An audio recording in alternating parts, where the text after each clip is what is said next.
Aujourd'hui, nous allons parler d'un sujet qui pourrait révolutionner votre manière d'utiliser votre ordinateur, la virtualisation. Dans cette vidéo, nous allons apprendre la virtualisation en 5 étapes. Prêt? Allons-y. Il y a quelques années avant la virtualisation, les serveurs étaient souvent utilisés à seulement 10, 20 ou 30% de leur capacité.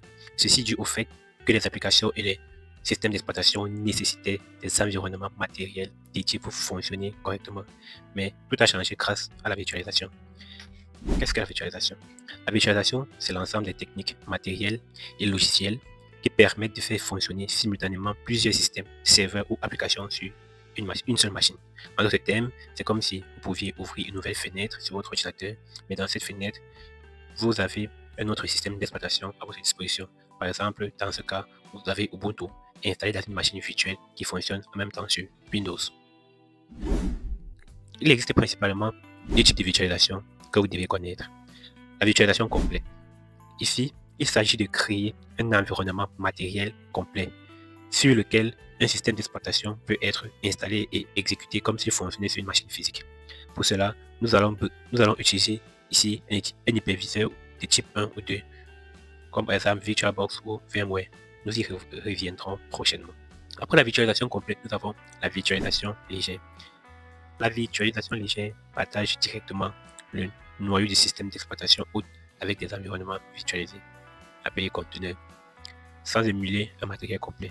Par exemple, avec Docker, vous pouvez virtualiser ou faire la conteneurisation de certaines applications. En dernière partie, nous allons parler des avantages de la virtualisation. Comme avantage, nous avons la flexibilité. Avec la virtualisation, nous avons la possibilité d'ajouter des ressources comme la RAM ou le CPU à chaud sans redémarrer notre ordinateur.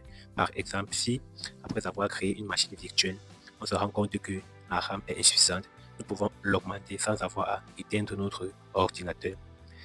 Ensuite, nous avons les sauvegardes et les restaurations qui sont rapides grâce au snapshot.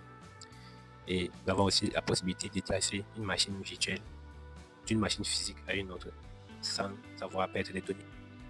Ensuite, nous avons la facilité d'utilisation.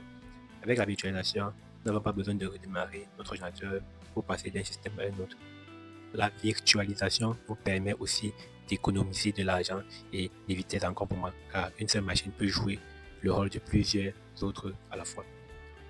Bien que la virtualisation possède de nombreux avantages, il existe néanmoins quelques risques. Comme risque, nous avons la performance réduite.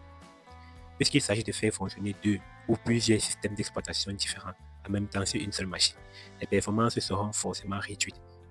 Et pour qu'ils puissent fonctionner, il nous faudrait un ordinateur assez puissant pour pouvoir gérer les systèmes virtualisés. Nous sommes arrivés à la fin de cette vidéo. Merci de l'avoir écouté.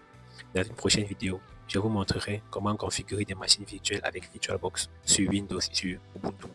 Abonnez-vous à la chaîne, activez la cloche de notification et laissez un commentaire si vous avez des questions. À très bientôt.